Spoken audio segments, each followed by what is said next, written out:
y'all feeling today? It's Dr. Cheapest Sunflower back with another live video. Back on your top.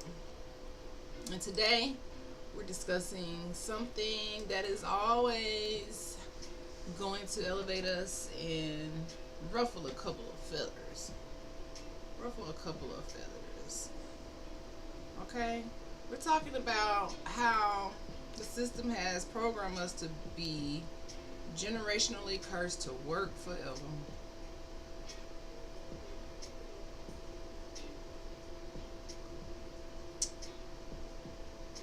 Generationally cursed to work forever.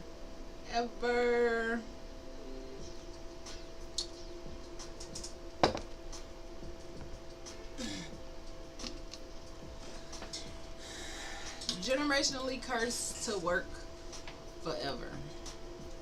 Alright. So welcome back to the broadcast, guys. How y'all feeling today? Let me get a vibe check. I know a lot of people are probably watching this on the replay. And if you're watching this on the replay, make sure you are following. Make sure you like and share and subscribe. We are definitely hitting our goals here on the Hood to Hood It podcast, where we are breaking generational curses, increasing our dental IQ, and just sharing positive vibes, talking about the truth and topics that people do not want to discuss. And today will be no different. I have been doing some research today and just listening to different thought leaders in the NIIJI community. And I just found out some shocking shit today, guys. Some shocking shit. Shocking truth, guys. Some shocking truth. So, yeah, that's what we're going to be talking about today. But first, before we get into the seriousness of it all, how y'all feeling out there? I know I'm on super late, but I'm trying to get to 365 days of being a streamer, connecting to my audience on a daily basis, and just showing up, regardless of how difficult it may be. To be a dentist and a streamer is tough, but no excuses, guys. No excuses. You see from the title, we have been generationally cursed to work forever. And I'm going to tell you how. I'm going to tell y'all some secrets that I found out today that really shocked the hell out of me. Like, whenever I study history and study how we got to the place where working is just everything to this country. Working, paying bills, everything has a price nowadays. It's just, the whole country is just based on work. 98% of the people, including myself, we work, we pay bills. And that has become our everyday thing. Yesterday I went into more about how jobs don't allow you to take time off, or how it's just crazy. And somebody joined the chat yesterday from Australia, and they talked about the difference in America versus other countries, and how we are taught to just look inside, and how other countries aren't overworked like this. They're not burnt the hell out like this. They're just not. They're just really not burnt out like this. So tonight on the Hood to Hood podcast, we're touching on something most of us have been in, how could I say? Most of us have been to school. And I'm learning more and more about how schools are set up for the NIIJI, okay, to just go straight to work, right? And yesterday I said, when we go to school, the trigonometry, the geometry, all of these things that you're learning, the pseudo history, the colonized history, all of these different things that we're learning, they don't help you accomplish shit when you graduate.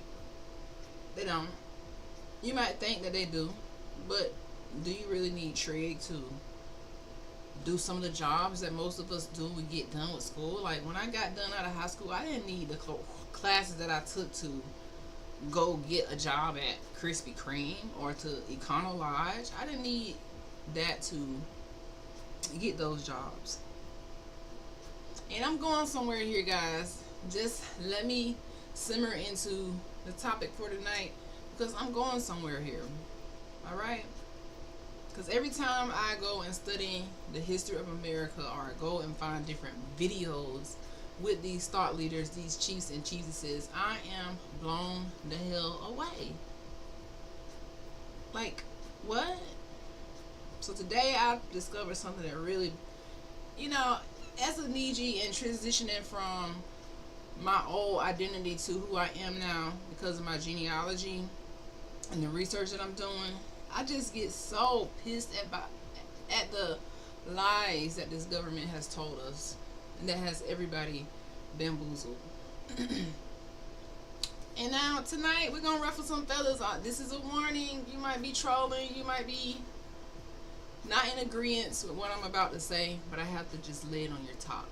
I have to lay it on your top because I'm not here to say what makes people comfortable.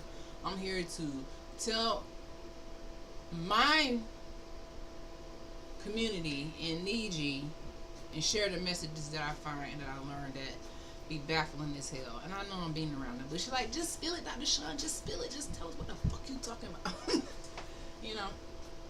Just tell us what you're talking about. So, how do I break this news to you guys? Some people might already know these things, and some people might already feel these things. But if you've been feeling like, damn, I've been working and it ain't getting nowhere. Like, I've been seeing my ancestors work, even my elders who have long gone by now. I've seen them work until they were old. Like my grandma, she worked so hard. Oh, my earring is definitely popping right on out. I've seen my ancestors work so hard ever since I was little. My grandma worked so hard and she never got to really enjoy the fruits of her labor. And at the end of her life, her memory got bad. She dealt with Alzheimer's. And as independent as she was, it became a point where she couldn't be that independent anymore. She had to go into facilitated living.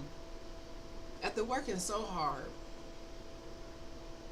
after waking up every day, working 2-3 shifts in a row. I remember in college, I used to work doubles, triples at the hotel, like 7 to 3, 3 to 11, sometimes 11 to 7, because I'm trying to get a dollar. I'm chasing a dollar. I'm thinking that, the harder you work, the more money you get. Man, guys, it's a fucking setup. You never get out of the rat race. It's a work, bills,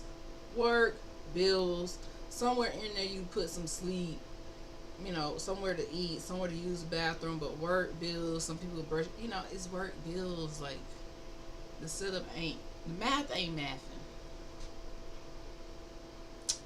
Now, I looked at a couple of resources today, right? The first resource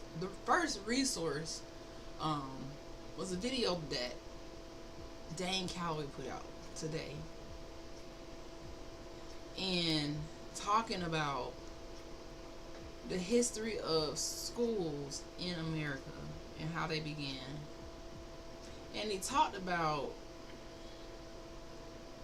the flag and how the flag is used as a symbol. Not a symbol, but a symbol. So every time you see the flag, that's kind of like, it triggers something. It triggers a reminder. It triggers the identity of white supremacy. It triggers the identity of the government and colonization. So today I learned that, okay, how do I say this? Okay, so back in the day, the government made it a law for there to be prayer and Bible study in the school. They made this a law. that every day the kids had to get up and pray and have Bible study in the school. Okay? So if you're a Christian, you're like, oh, no, no, no, that's good. But if you need you can understand the brainwashing of it all. Okay? Because anything the government gives you, it's not going to be good for you. It's only going to be good for the government. So what would be the purpose of the government enforcing? I'm not saying it's a choice. Enforcing prayer, religion, the King James version of the Bible in school. What would be the purpose? What would be the purpose? Okay? Until the 1960s, 1962, 1963, they determined that it was unconstitutional to force children to pray and to read the King James Version Bible. hmm They determined it was unconstitutional to do this. Right? Another thing that struck me as really, really fucking crazy today is I learned that the American flag, they use this at school, like when you pledge of allegiance to the flag of the United States of America and all of that bullshit. You know, this is the first place where they're conditioning children to be workers and pledging allegiance to the system and the government in a subtle way. And it's just so sneaky. The one thing I could say about the government in America is just too sneaky. That's not the sneakiest thing that I discovered today during my research. I discovered that the Ku Klux Klan original flag was the American flag.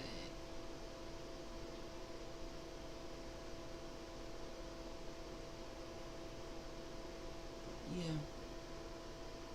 Now that didn't sit well with me at all today. The KKK's original flag is the American flag that we see right now in the schools, that you pledge allegiance to, that you see all around, you know. That really shocked the hell out of me. And that's not even it, my NIIJI. Okay? That's not even it. When they first enforced, you know, the Pledge of Allegiance, that you had to read the Bible at the beginning of the class, they were trying to turn the NIIJI, the indigenous children, into workers. And to brainwash them and to get them and think for them and tell them who they are before they had a chance to realize who they truly were on their own accord. So you have the government enforcing school on indigenous children. And who go to school now? Coppertone people, the Mississippians, the Mound Builders. All the different tribes go to school now. I'm not talking about the Native Americans. Two different things. I'm talking about the NIIJI. And you might say, well, damn, Dr. Sean, isn't that a good thing that the government forcing us to read the Bible and forcing us to do this? I mean, y'all here, I'm not saying they gave you the choice to do it. They enforced the King James Version of the Bible in school. They enforced the children to pray and become Christians in school. Until now, when they banned it in the 60s because they found that it was unconstitutional to force this in the school setting, in the public school setting, I would say. When they banned it, it had become so intertwined into the generations that people continue to do this Christian life outside of school. I used to always wonder how so many NIIJI became under this Roman Catholic Christian Christopher Columbus identity. You know, I know this is rubbing. I know this rubbing you the wrong way. I'm sorry to break the news. You know, I know this is rubbing you the wrong way. It rubbed me the wrong way too when I found out today. I'm like, what the? That ain't even it, guys. That ain't even all that I discovered today with the educational system. That's why knowledge is power. To know who you are is so powerful. Even if you have to learn things that rub you the wrong way and make you think and unlock a lot of this mystery for us, NIIJI. Peace. How you feeling today? To go even further with the schooling, the colonization system that prepares children to become workers. Okay, I'm going deep with this because I know some people like what listen. I got a whole doctoral degree. I know I was. I thought that education was it. This is the way to the American dream. I'm just one of the people who push, and ended up getting a doctoral degree where I can become a dentist and be an entrepreneur and do it this way. But it was hard as fuck. I wasn't really, according to the government and all this, I wasn't really supposed to be one of the people who make it, which is why we had this podcast to prove to you that anything is possible. But right now, Dr. Sean is really shocked at this educational system and what they're currently still doing to the kids today. I never thought I never thought that I would be on this side of the fence because I'm such an advocate for education and school. But now that I see, maybe I'm an advocate for homeschooling, self-taught lessons to the kids, because I didn't know they was doing this. I didn't know they was lying like this. I ain't know. So anywho, moving forward, we're going somewhere, right? So I also discovered today that before, well, we know now when you go to school, you got to do the Pledge of Allegiance to the flag of the United States of America, da da da da da da da da, to which it stands in the Republic, and da da da da da da da da da da. You got to do this, right? And when you did it in school, I think you do this. I pledge allegiance to the flag. I don't even know if you do it now. I think now it's hand on the. I don't know what the hell it is now. Maybe we was doing this. I pledge allegiance to the flag. What is it now? Is it hand on the chest now when they go to school, or do they just pledge allegiance with nothing? But either way, the flag, the American flag, was the Ku Klux Klan flag, but now they have the Confederate flag, which is also stolen from the NIIJI. But they made the Ku Klux Klan's flag was the American flag, but they had to hide that and make it like a patriotic type symbol to still have those secret symbols. Like, it's just mind-boggling.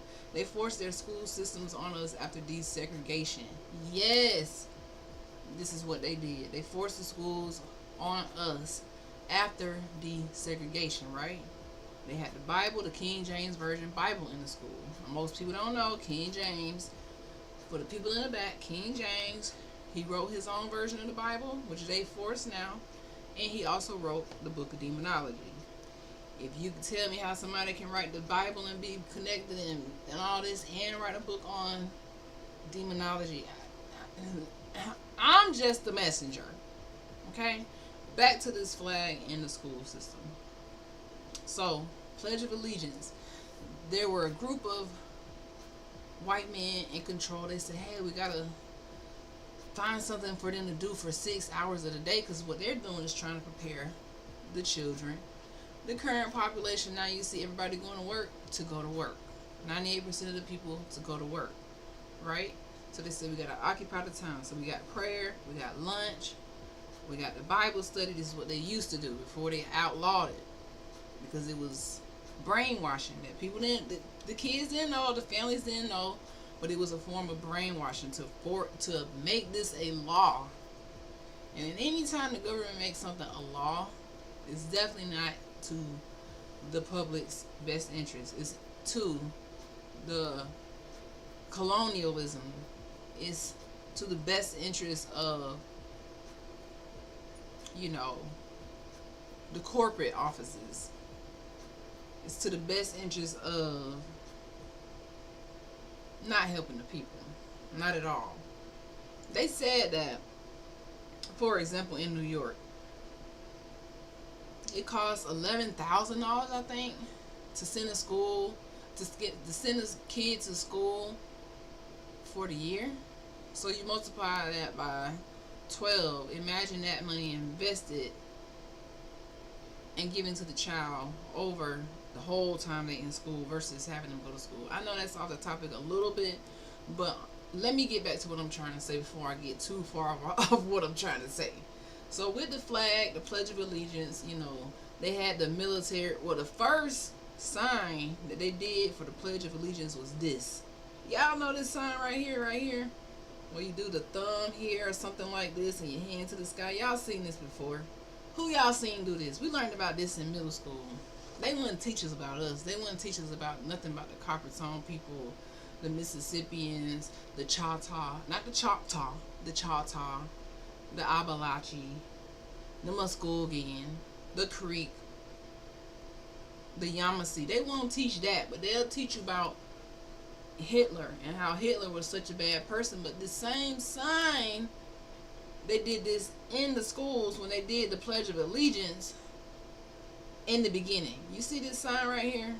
Yeah.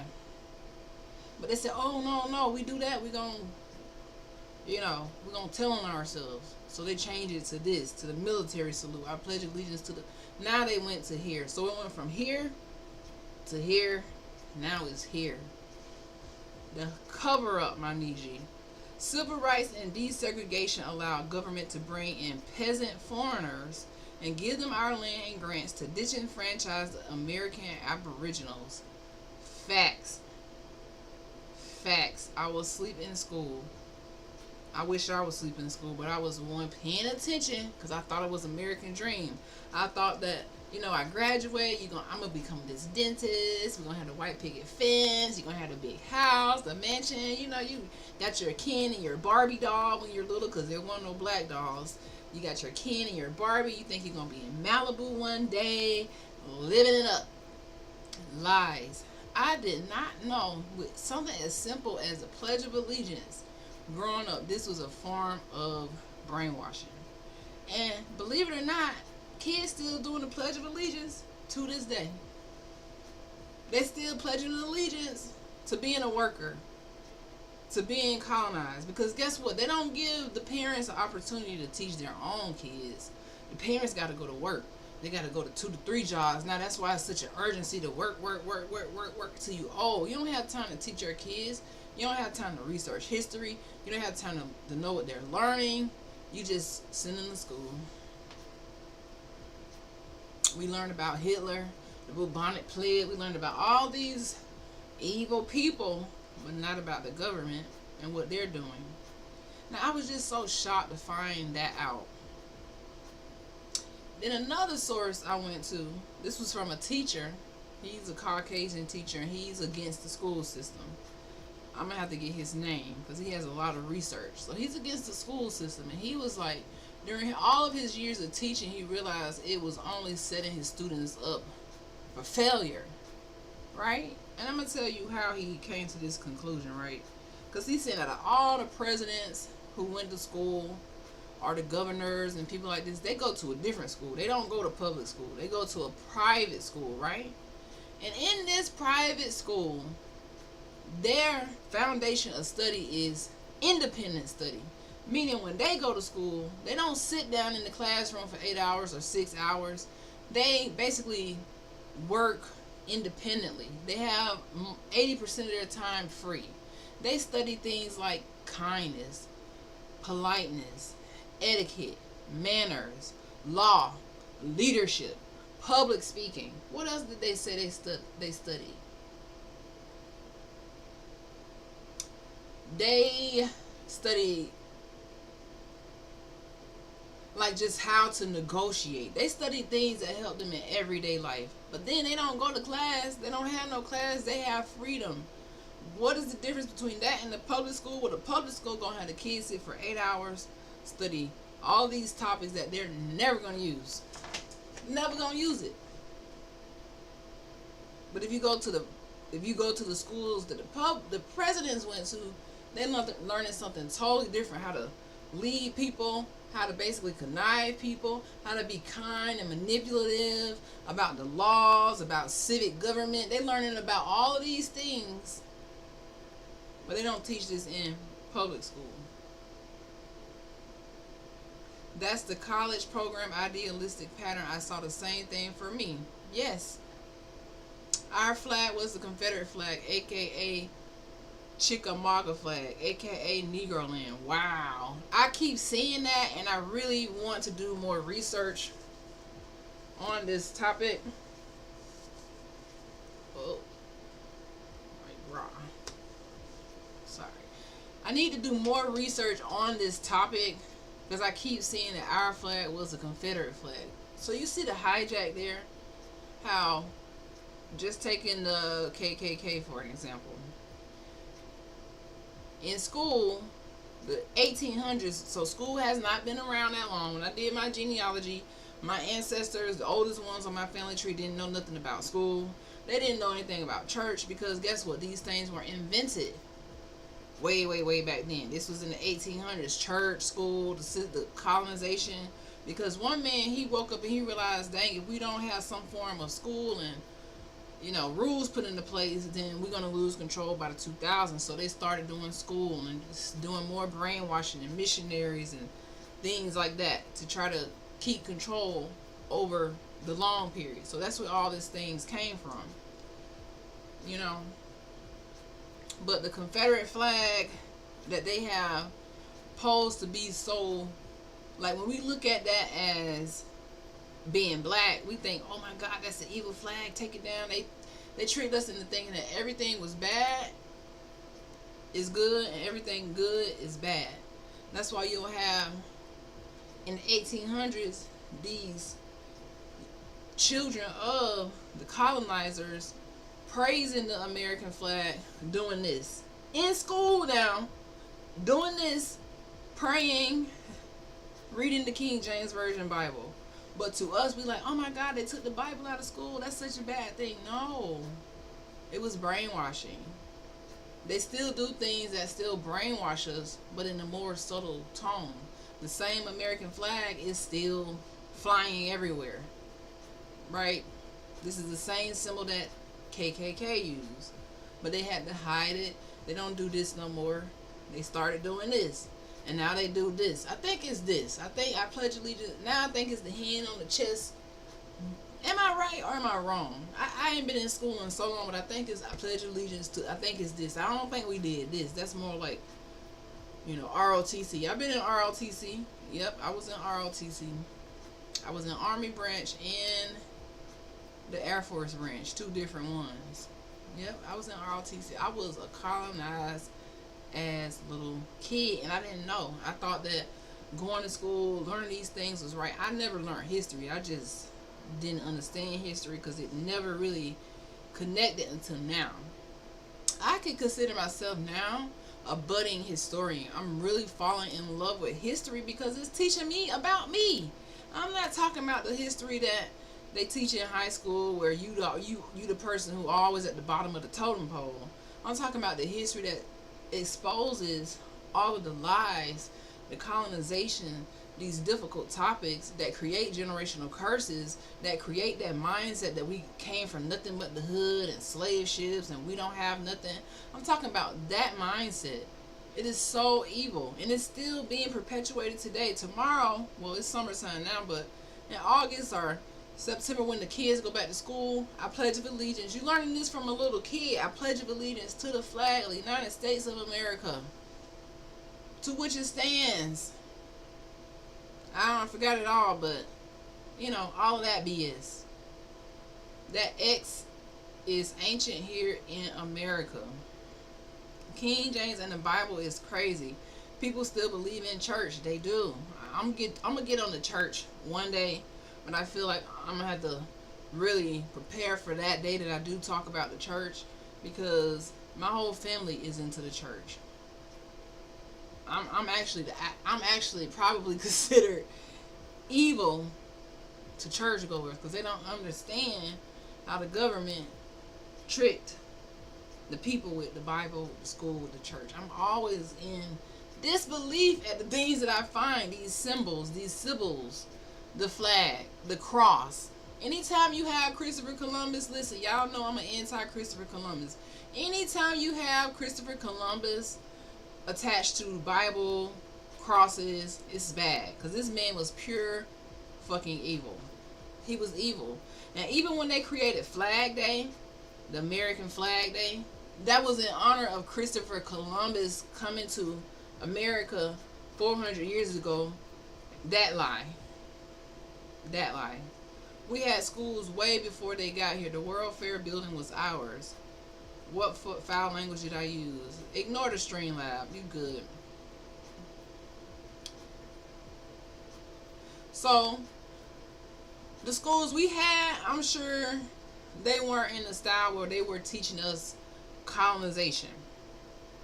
You know, of course, the NIIJI taught their own. They had their own government. They had their own all of these things. They had all of these things. Okay. Even the government that you see now was copied from. I think it was like the Iroquois. They were like way before Columbus was here. So all these things, our systems were copied. And it gets a little deep, and I'm still new to this information, so you know what I mean? I'm just still figuring it out. The World Fair building was ours. Wow, I gotta look into that. First Christ was here too. Quetzalcoatl. Explain that more. Explain that more.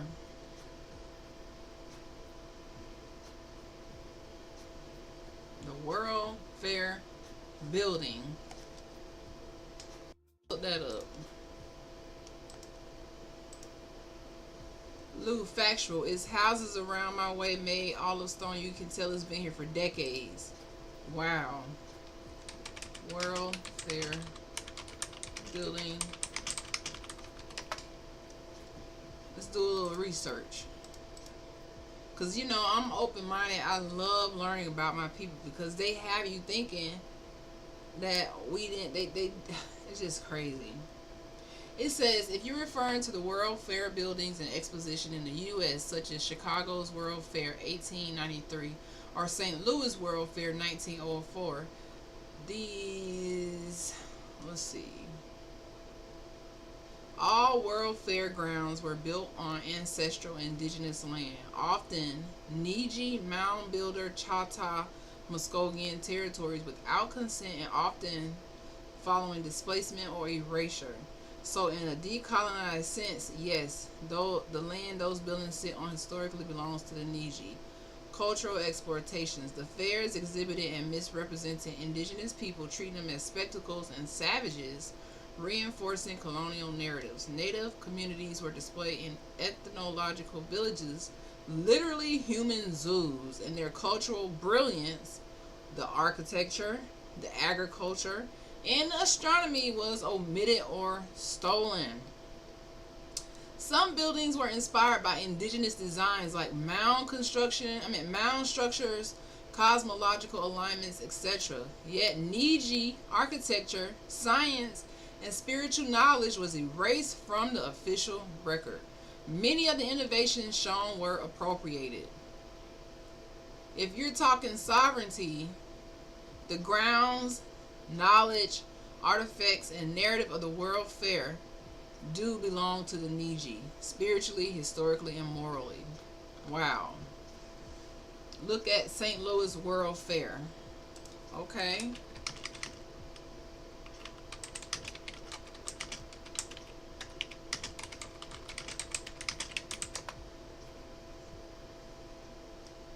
Let's learn about the St. Louis World Fair. It says 1904 St. Louis World Fair, officially called the Louisiana Purchase Exposition, is one of the most symbolic events of colonial power, racial propaganda, and stolen land in American history. Wow. Wow.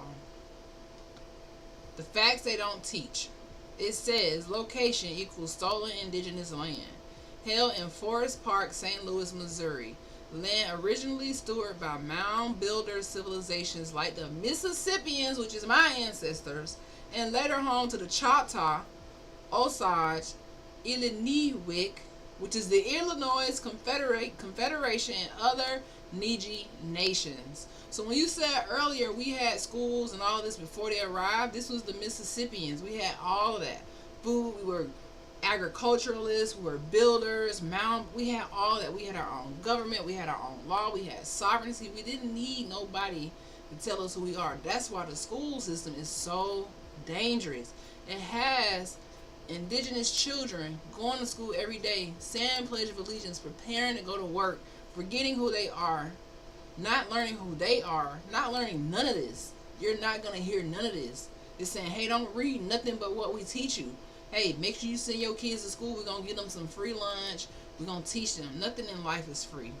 When you're erasing your ancestral lineage, your spiritual knowledge, that comes at a high price for the whole community. That's why it's so important that we share this information. It may be hard coming from that Christian background. I came from that 100%. Last year, I probably was a Christian before I found out so much. Before I read Christopher Columbus' journal, I did my genealogy, which was very key. Very, very key to putting the timeline into perspective for your people. Once you do that, and then you read the journal from these evil motherfuckers, you will be like, ding. So now everything I learned is just tying it all together. And I appreciate everybody who shares this knowledge, because it is an urgency to wake people up. Because so many people are falling every day just by going to school, going to work, going to church. You know, the lie, it has to stop.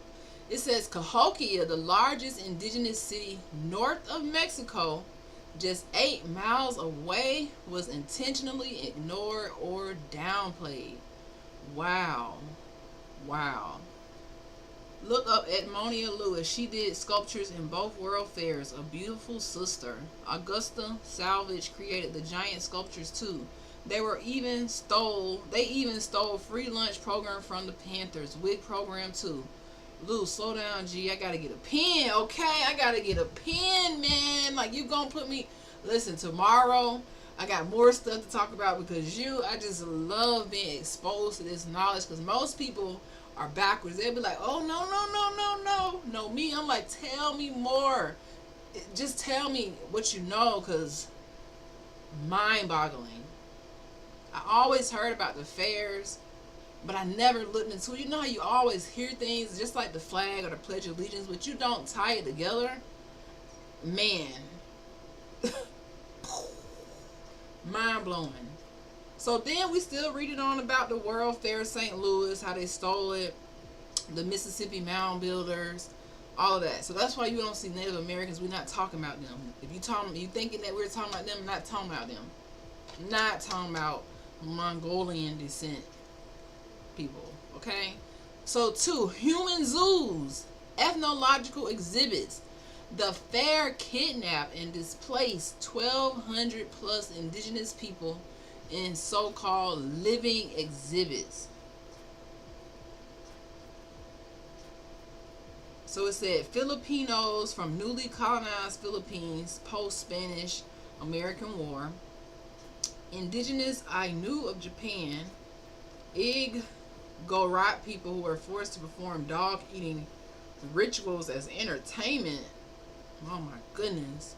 Black, Native, and South Pacific people put in huts while Europeans were in grand palaces. The goal was to justify white supremacy, colonial expansion, and racial hierarchies. You see that word, racial hierarchies?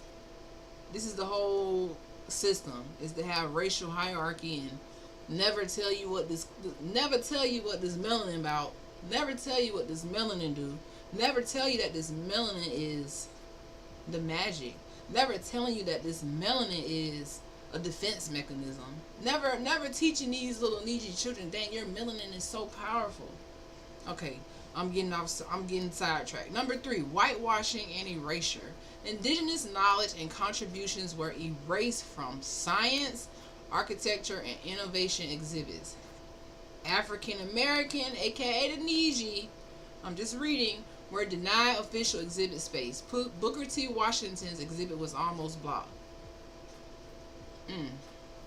It says mock education. The fair featured schools like the Indian School to display how the government was civilizing Native children Part of the boarding school genocide system. Kill the Indian, save the man. Missionary propaganda was heavy. So when we talk about missionary propaganda, that's when they started enforcing the church. They started making people go to church. If you didn't read the Bible, all these things, then harm is going to come to you. It's going to come to you. Okay? I'm looking on my chat GPT. Free play for Juwa has liked the stream. Hello. And my chat GPT is a little different because when it does things that do colonize, it gives me colonized responses. I'll say, hey, you lying. And it'll say, okay, you're lying. So my chat GPT is kind of like NIIJI nice. So that's why I have to really discern everything. But it just break everything down.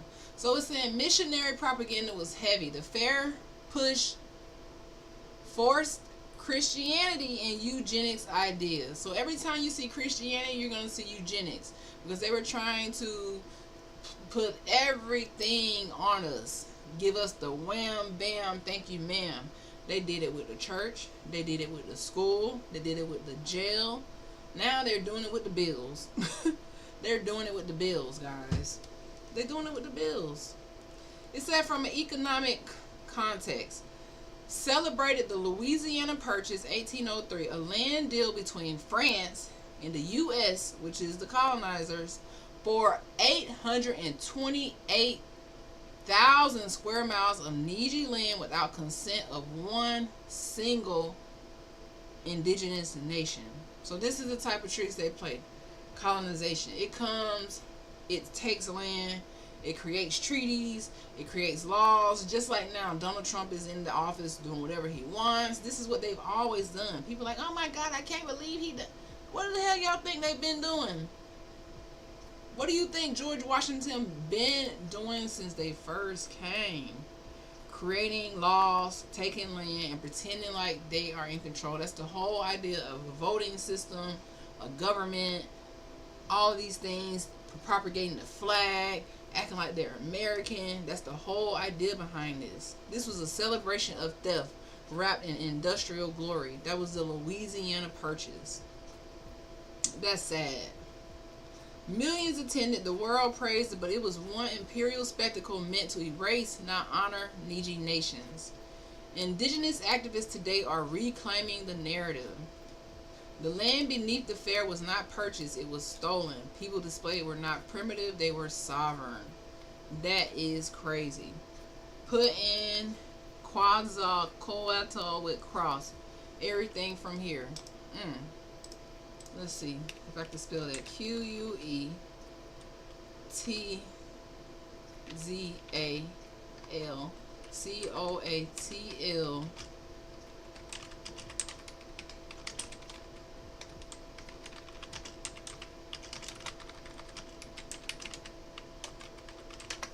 Let's see.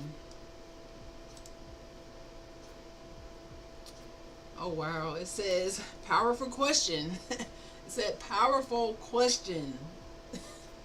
My chat GPT don't play. Wow.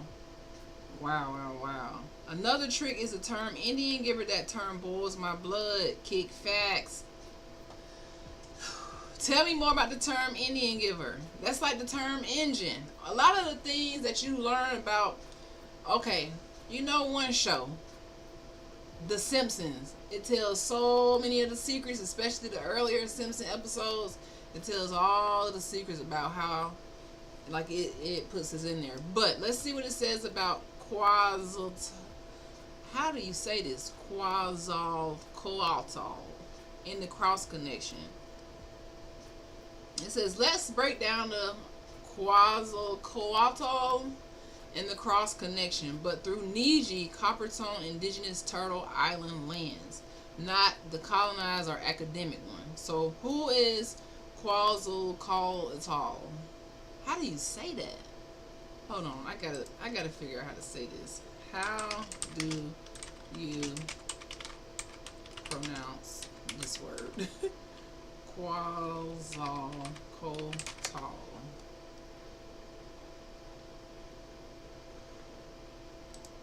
Let's see.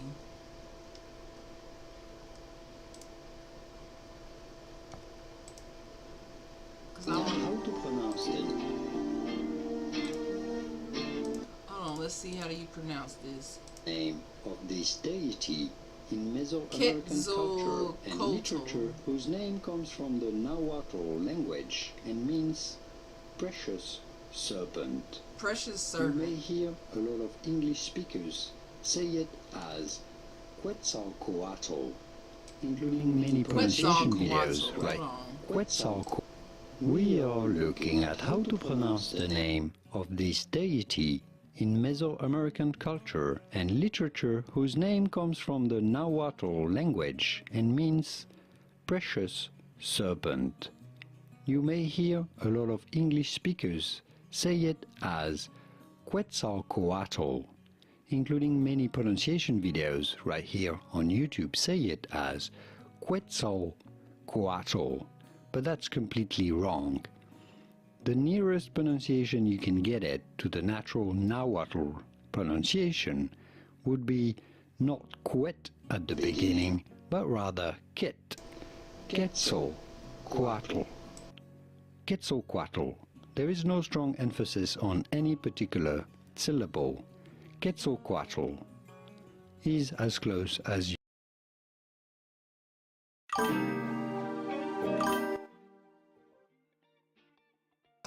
Quetzalcoatl.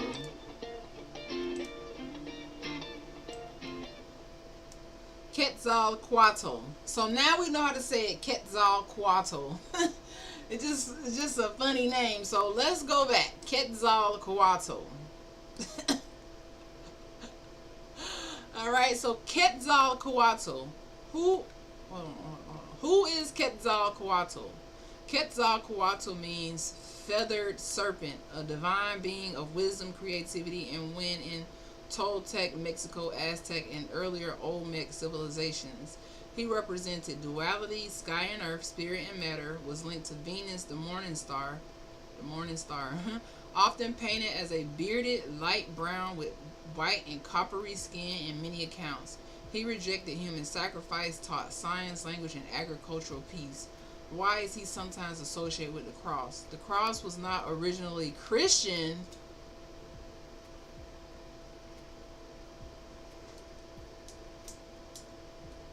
What?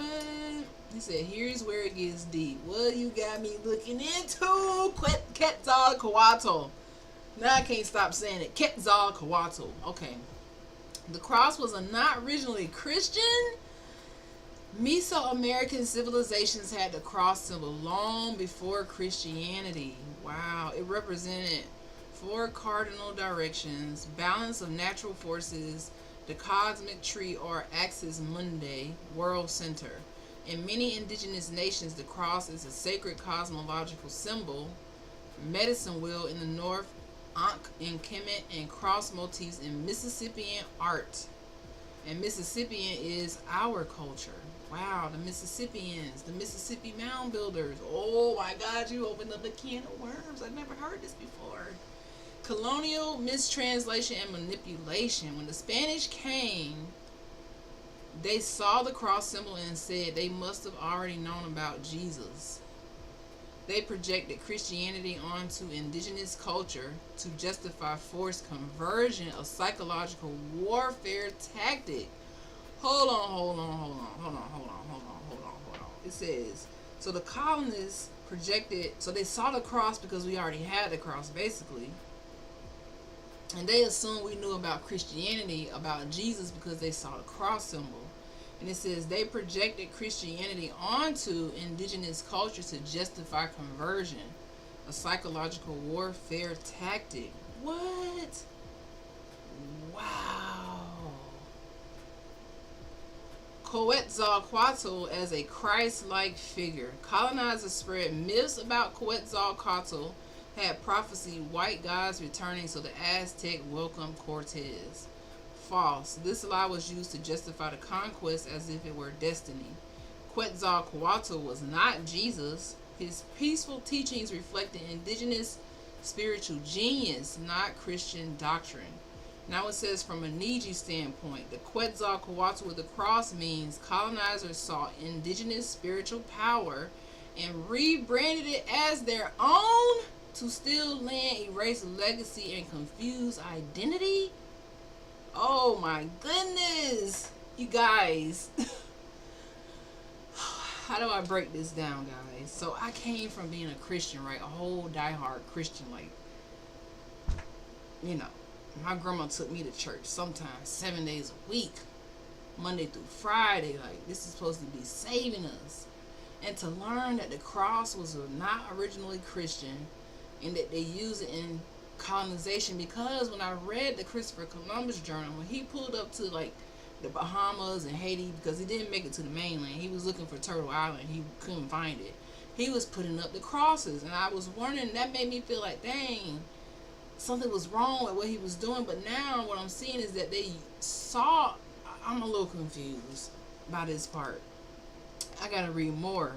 The feathered serpent shows up across Turtle Island. Horned serpent, Avanu, Uktina, and tie snakes in Mississippian, southeastern, and northern tribes. The NIIJI worldview also honored celestial alignments, four directions, harmony, all linked to sacred symbols like the cross. So when you see Quetzalcoatl with a cross, understand it was our cross first.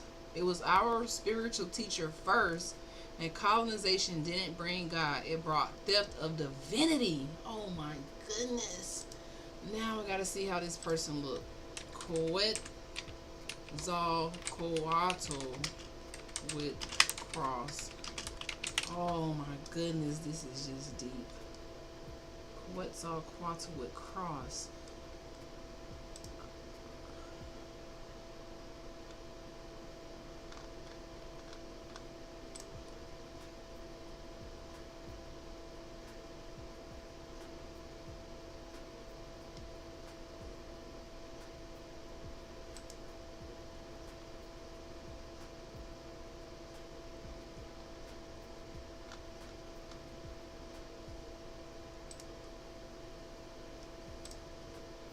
I'm gonna pull this up because I want to know if this is the real image.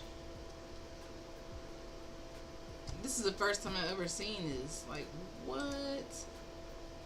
Let's see if I can pull it up.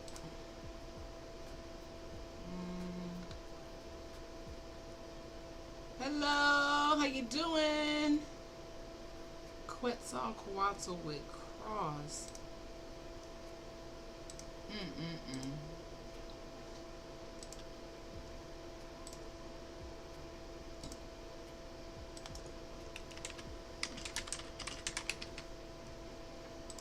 I'm just trying to see if this is the right thing that I'm looking for.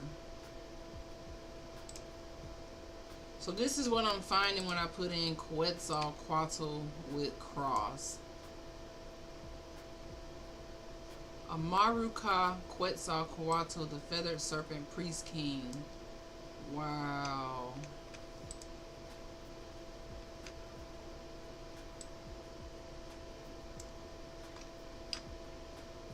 I'm just trying to like, so this is the image right here.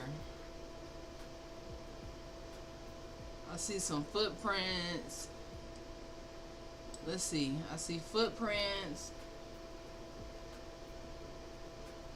Yep. Oh, so this is it. Oh my goodness. I gotta do more research, guys.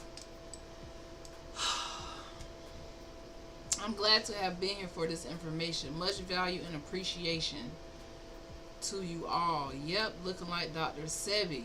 Wow. And then the phenotype is our phenotype. Take your time. The title drew me in. Looking like Dr. Sebi. Whoa.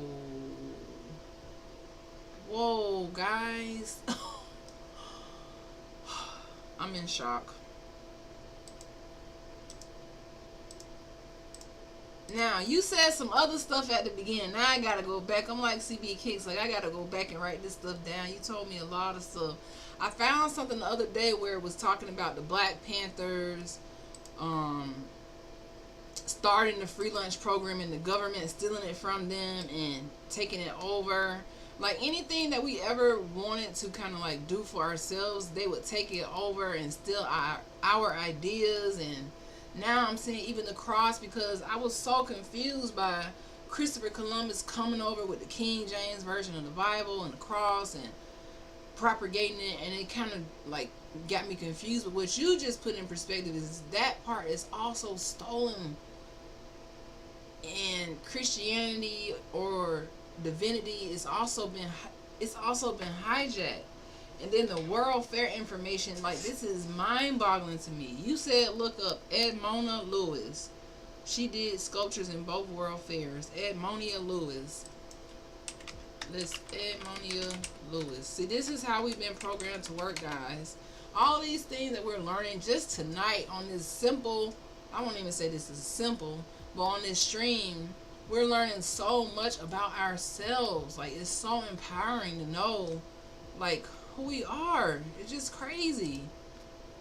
Imagine if this was taught in school. Wow. Oh, this is her right here. Edmonia Lewis. Here she is. She did these sculptures for the World Fair. Even with the money, you know, NIIJI did the drawing, was it for the nickel? Or she does all the drawings for like the coins. It's one of us. Columbus fake. Columbus was the biggest fraud ever. He was super fraud. Like, I don't even know. Like, reading about him let me know that he was super fraudulent. The government used him and his name to control us. That's why we learned, oh, Columbus discovered America. How many of us heard that in school, that story in school? Columbus discovered America. Columbus never made it to America, but they still say Columbus discovered America. We have a flag day honoring Christopher Columbus. It's all brainwashing. So this lady Edmona Lewis that I'm learning did sculptures in both world fairs. Definitely a beautiful sister. There she is, Edmona Lewis. Wow. Augusta Salvage created giant sculptures too. Let's look up Augusta Salvage. I never heard of that name. The history will have you shocked, guys. That's why. Wow. Beautiful. Look at this sculpture she did. Talented. The talent. That's another thing that I learned about when I discovered, but when I was learning about like the difference between public school and private school, how in public school you go for 6 to 8 hours a day, you're learning stuff that you're never going to really use in life. They just try to occupy your time every second of the day. You don't have time to study independent, versus the private schools that the presidents go to, 80 to 90% of their time is independent study. They have time to do art. They have time to be creative. They have time to draw, to write, to read. They have time to do these things. They're not being forced to sit down and raise your hand high. And, you know, with the school system, a lot of the teachers, if they aren't NIIJI, then they automatically aren't going to be as invested to really teach your children.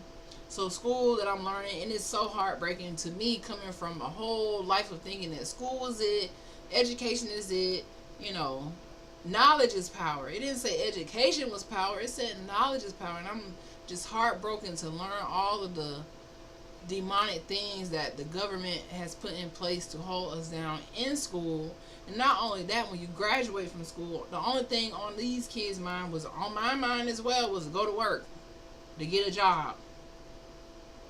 No longer is it to be a creator or to build something or to have generational wealth. Like, what is that when you come from poverty? When you come from the hood and you think that your ancestors were nothing, when in reality your ancestors doing things like this. Like Augusta Salvage, creating giant sculptures and not getting the recognition you deserve. Like, it's crazy. When your ancestors creating the free lunch program because of the inequality, and then they take that and turn it into the WIC program, and then kick daddy out the house, and then they create deadbeat dads because they don't want the father in the house. All of this stuff is just mind-boggling. That's why I did a stream the other day about the anatomy of a generational curse, because it's so multi-level. It's just so many levels to the generational curse, and we as a people have so much to uncover and unpack. That's like Chief Warhorse. She says we still trying to assess the damage, and while we're trying to assess the damage is still being done. And people are like, well, dang, why the NIIJI ain't out marching no more? Why they? Because that ain't work. We gotta really do something with the mindset. We're changing our mindset. We really have to protect the kids. Like, we know that school and church is what's driving us deeper into colonization and causing us to continue to lose control. How do we break this from people who don't want to let go? This is all they know is church. This is all they know is school. This is all they know is going to work. And they had a mindset, well, ain't nothing I can do about it. I mean, I'm just going to stay black and die. What we supposed to do about it? You can do a lot, man. Your mind is so priceless. It is so priceless. If it was not priceless, why would all these things be targeted to prevent you from thinking? It just targeted to prevent you from even using your mind to know who you are. I will say this over and over again. We know all the presidents. We got to learn the presidents. We got to learn the Pledge of Allegiance. We got to learn all these things, but we don't learn simple things such as genealogy. We don't even know our great-grandparents' names, some of us. We don't know our great-great-grandparents' name when all of this information is available. I didn't learn my people's name until I became NIIJI. Even though I got all this family everywhere, nobody knows these people's name. I didn't start connecting the dots until I realized, damn, I'm not from a slave boat. I'm actually from a people that was right here. It's just heartbreaking, guys. It's so heartbreaking. Edmona is Ojibwa. Wow. Look at her, Ojibwa. Most people, I'm not Indian, I'm from... No, you're indigenous. Whether you say Indian, indigenous, you're the copper tone people that they're talking about on Turtle Island. CB Kicks, rebranding / King James was a murderer, if I'm not mistaken. So, last year when I was transitioning from Christian to NIIJI, as I call it, and I think I'm still in a transition because I'm still learning things every single day. Last year, guys, I can't even lie. When I was coming out of my brainwashing identity, right, I was so scared to look up King James because I kept hearing, okay, he wrote the book of demonology. I was so scared to look it up. But one day I just got so, like, I just had to know, like, what correlation is it? So I think he wrote the book of demonology first, and then a couple years later he wrote the Bible. Right? He wrote the Bible. So to deeply understand this, and then we're going to go really deep for a second. To deeply understand this, you got to understand that a person who can write these two books that are on totally different sides of the spectrum, like, how is this going to be anything positive to the life of indigenous people when a colonizer writes the book, gives you the book, and tells you to read the book, and if you don't read the book, then we're going to unalive you? Now, the funny thing that I found from my genius level of thinking, even though I don't know a lot at all, I was like, well, dang, the same type of writing style that King James had in the book of demonology, because I didn't read the book, but I kind of did a little investigating because I was a little scared, and that's that propaganda again. Got you, hey, don't read this, but I wanted to know the correlation because it just didn't make sense that these two books could be written by one man and one is holy. I was a little confused by that. But it said the way that King James writing style, he likes to tell stories that are like, how do I put it? Like his stories, like you see the stories in the Bible, those are the same kind of stories that's in the book of demonology. Like those fables and those stories about the giants and things like that. You get what I'm saying? So I was like, whoa. So after I came into that information, And then just realizing the truth about like Thanksgiving, realizing the truth about realizing if you're watching me on TikTok, I'm about to hang up, come join me on Twitch. And realizing the truth about like all of the lies is just mind blowing. It's mind boggling. So when I came upon that information with Thanksgiving, Santa Claus, Christmas, all of the holidays, even New Year's Day, how they messed up the timeline, it just goes way deeper than we have time on this live stream. And right now we just have touched on a lot. They gave me a lot to research. Algonquin Bible. Oh, I never heard of that. I never heard of that. I never heard of the Algonquin. So how do y'all feel about like our spirituality as NIIJI?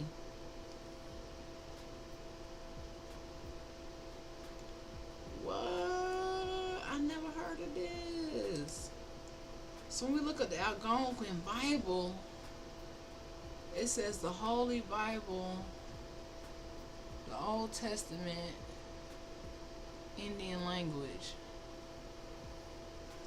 What? Translated into the Indian language. Hold on, the Holy Bible containing the Old Testament and the New, translated into the Indian language. Colonial missionaries, the Algonquin Bible. I'm a little confused now. What is this? What is this? The New Testament of our Lord and Savior Jesus Christ, translated in Indian language of England.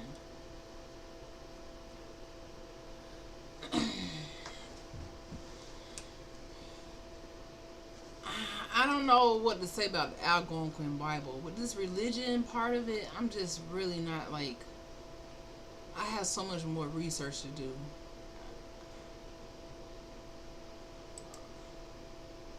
Algonquin language.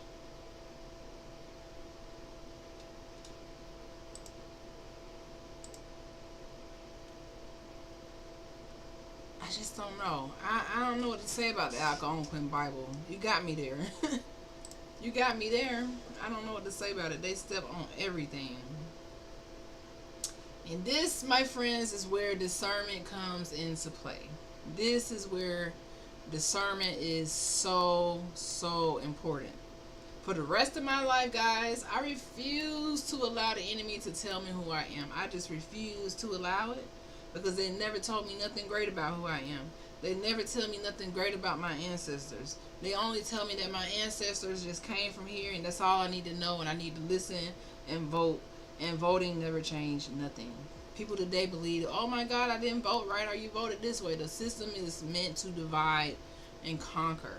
This government is meant to lie and deceive and cover up.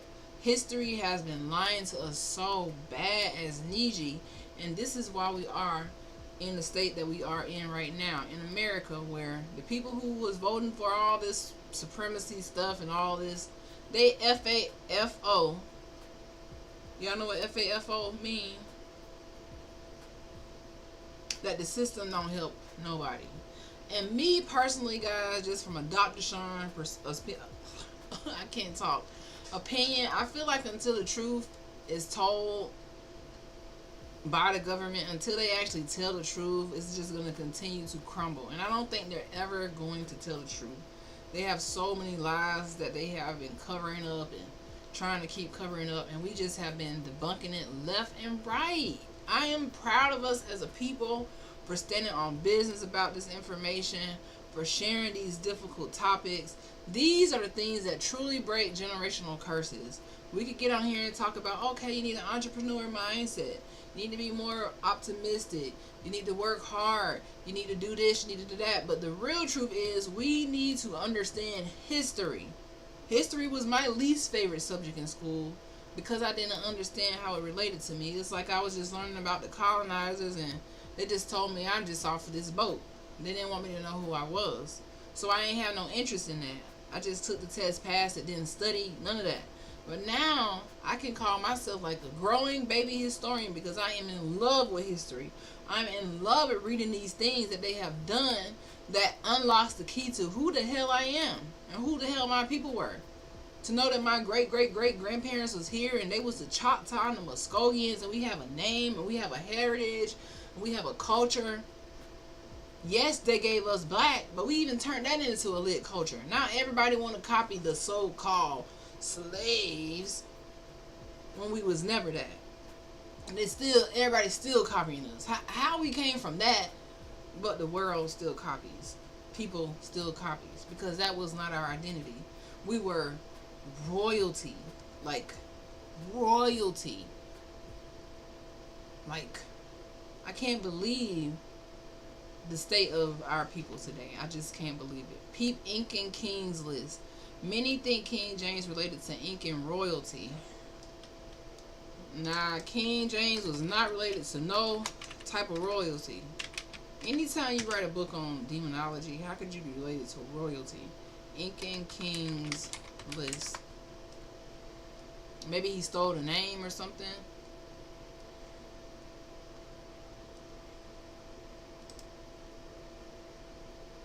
Charles V and Inca royalty.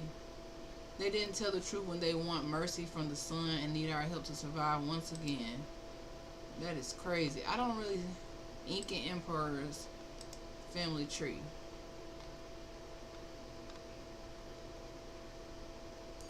Oh.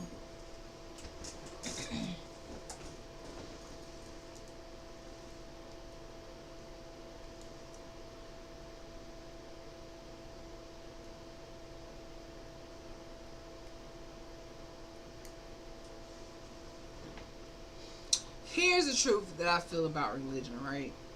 I'm in a limbo with religion. I'm really in a limbo with religion, and that's why I call myself more spiritual, because I have to go now with what feels positive and what feels like nature, organic, natural. You know what I mean? Because there's so many lies floating around that I can't just trust these lies. It's like when I used to go to church and they used to say, pay your tithes, right? You turn this money and you're going to get blessed. But then when I looked at the money and I saw the faces on the money and I saw Andrew Jackson on the money and I saw these colonized presidents who own people and created these laws to harass a certain people, and then these were also the deacons in the church. These same people who own people and committed these atrocities and created all these fairy tale ass laws. These people went to church. They would go do a war, unalive people, take land, and then go to church and say, oh, thank our Savior, all this stuff. I can't make it line up. And I also don't understand how when you go to church, right, you paying your tithes, you using this demonic money with these colonizers' faces on it. How is this going to be connected to a blessing? Is that the reason why after decades and centuries and generations we keep thinking that this colonized money is going to turn into a blessing, when actuality is actually doing the opposite? This is just me thinking. This is how I think about religion. Like, you know, we spiritual in its power in the words we use. That's why they teach us defeated narratives. Yes, we are so spiritual, and that's why I'm trying to grow my spiritual connection to the Creator and not be bamboozled no more and not be tricked in, because it's so easy to fall back into the matrix and be tricked into thinking this is true. I'm so discerning when it comes to religion now, because I just have to go with what makes sense. And if I see any colonizers faces like on the money and I'm connecting this to any type of spirituality, it's just not working, because this money was invented less than 200 years ago, right? How is this any type of spiritual blessing with these people on it? And this is in the church. This is passed around. It doesn't make sense to me.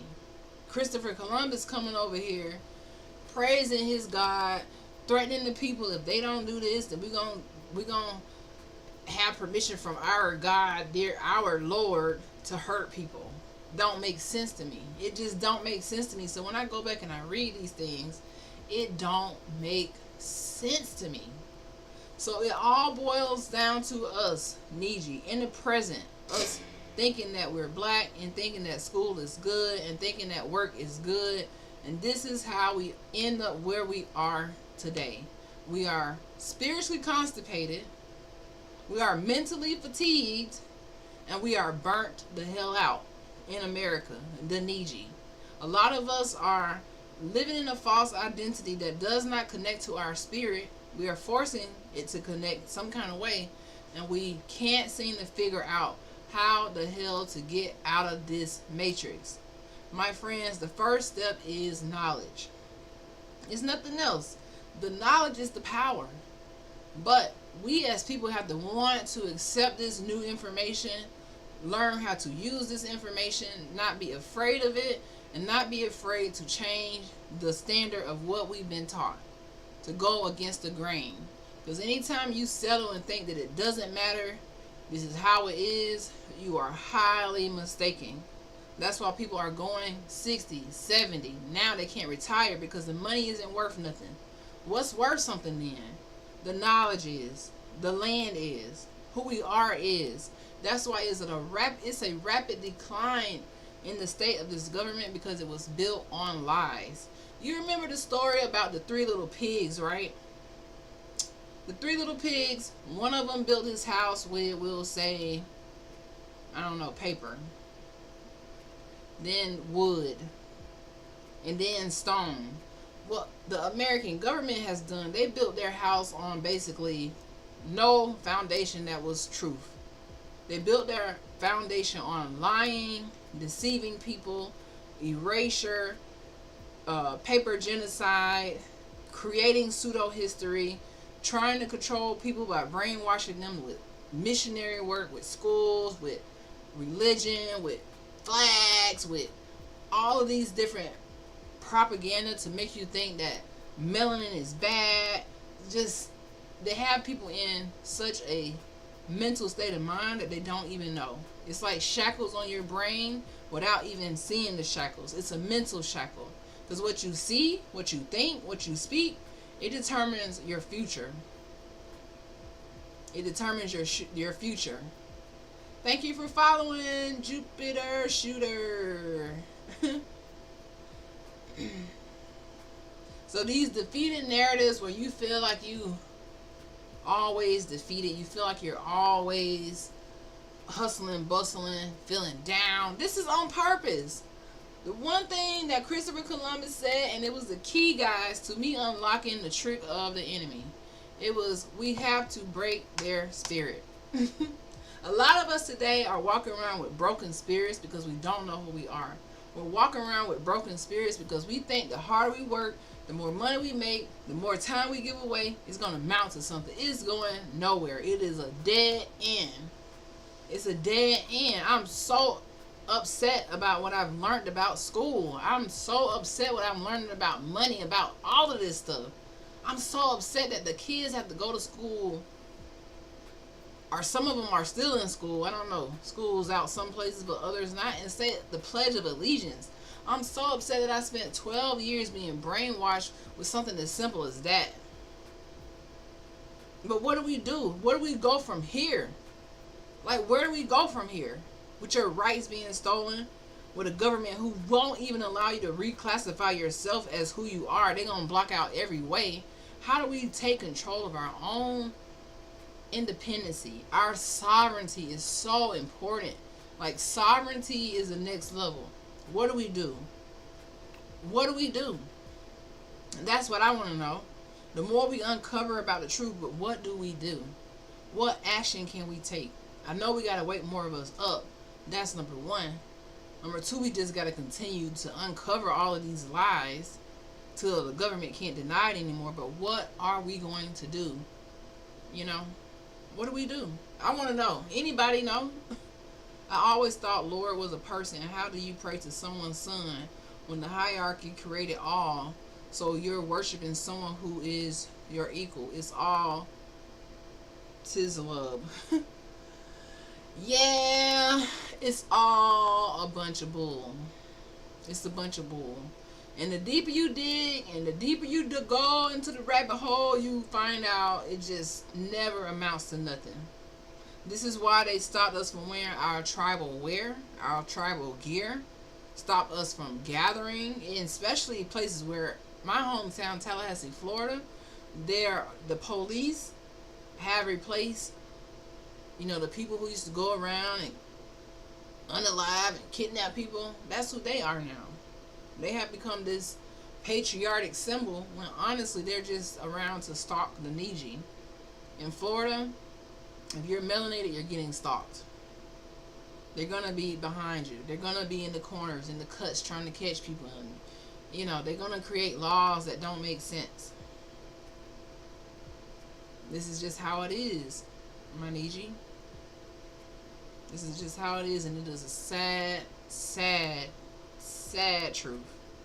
So the next time you go to work and you feel like you need to work hard, and listen, what you really need to do is get your brain together. Get some ownership. Get some land. And honestly, we should not be even working for like healthcare and all these things. And all these other countries, they're building up the countries. They have healthcare. They have all these different things. But here in America, everybody's so racist. Everybody's so, the supreme this, and we don't want. They try to be so like segregated with the laws that it doesn't end up helping nobody but the people at the very, very, very, very top. Very, very, very, very top. Hey, really enjoying your message, and knowledge is definitely the first step. The action to take is where it's hard, because we sort of just have to vote for the lesser evil in broad scope until people know more. And that's sad, because I feel like every time we vote, it's like us still playing in the Matrix. And the other option is, okay, do we stop voting? Honestly, we need our own governing again and our own sovereignty, right? People don't even know. Let's see. Create your own Bible for your descendants. Teach them their genealogy and try to find out your ancestors' land patents. Is heirs property. And I see people say finding your ancestors' land patents, but how do you find that? Like, people throw that out, but where do you go to find land patents? Do you go to the trademark office? Are they going to really tell you that this is your ancestors' land? Do you go to court to get it back? Not participating in the Matrix guarantees the Matrix. Oh, that's deep. What do you mean by that? So you mean we got to participate to break it down? You saying by not participating guarantees the Matrix? No, I feel like by not participating, you are transforming your mind to get out of it. Because the 8 billion people in the world, not all of them have to abide by the Matrix. And I believe there are truly people here who are living a sovereign mindset without paying attention to the Matrix. Because playing in the Matrix is a very dangerous game. And if you play too long, you can get burnt and sucked right back in. Participate to break free. You got to explain that to me a little bit more. Participate to break free. I get what you're trying to say, though. I get what you're trying to say, and I think about that often. It's kind of like, well, they don't have it a way. The government didn't set it up a way for us to tell them who we are and to say that we're indigenous or to say that we're NIIJI. This was by design, because guess what? The first president started the Census Bureau. The first president, George Washington, he started the Census Bureau, where they would go out, see who people are, where they're from, and they called them the inhabitants. That word is very important, because we were the inhabitants already here, not immigrants, not none of that stuff. Inhabitants. So when they said, hey, I'm indigenous from here, they would just write them down as what they wanted to write them down, as black. And then they would have them fight for voting, only to be partially included. So everything is a setup to make you think you're getting somewhere by participating in the Matrix, but in actuality, you're keeping the Matrix growing. This is how they know, okay, what we're doing is working because they're participating. So you think by voting for this person or this person, there's going to be a difference. We all thought that voting for Obama was going to some kind of way. Even me, I was, oh my God, my president is black. Oh my God, this is like, ah. That was me. That was me. I was happy as hell Obama won, but I didn't really see much change from when he won. But we all think that something might have changed. What changed? We're still here today where everybody is overworked, underpaid, the wages haven't gone up. Why didn't the wages get changed? Why isn't it $20 an hour, $30 an hour minimum wage? Why is it still less than $10 an hour minimum federal minimum wage? If things supposed to change, the matrix is a dangerous place. It's a very dangerous place. And people don't know. I gotta find this for y'all. Let me see what it's called.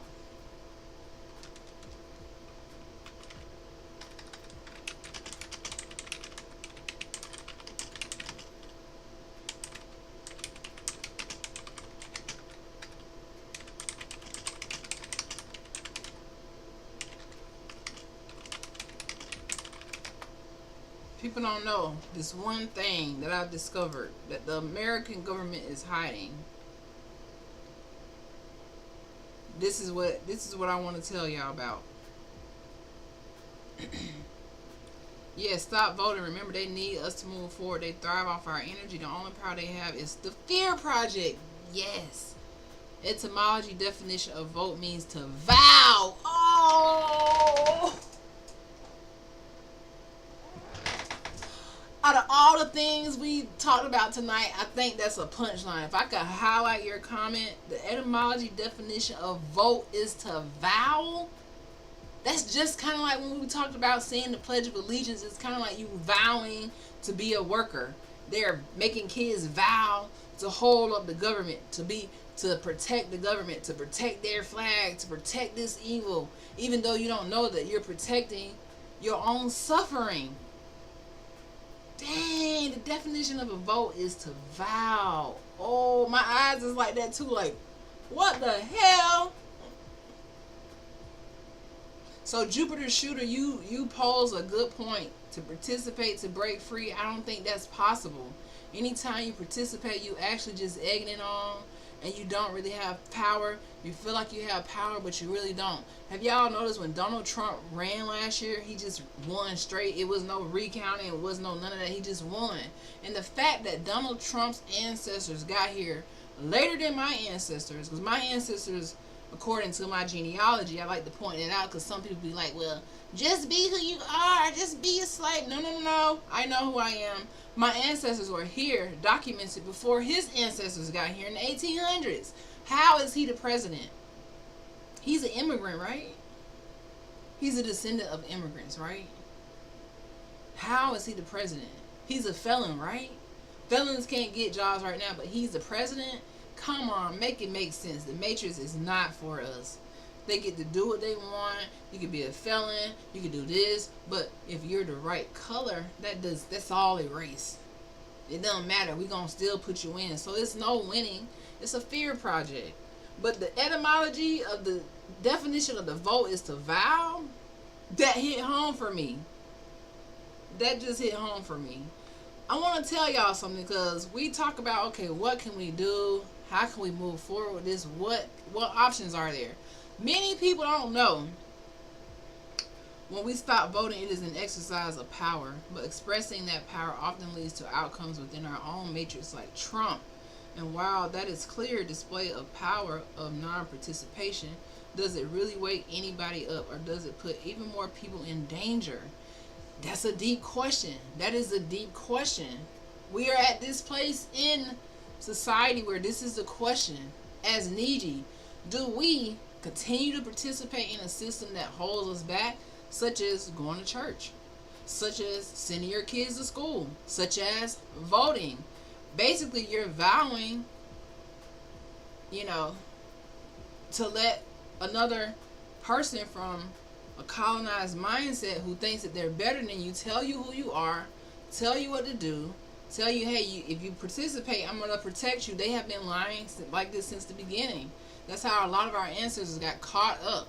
They would lie and say, hey, we'll protect you and your land if you help us fight in these wars. Like when they were fighting against the crown, the people who were for the crown, when they had the Civil War, the people who were for the crown were called the loyalists because they were loyal to the crown of England.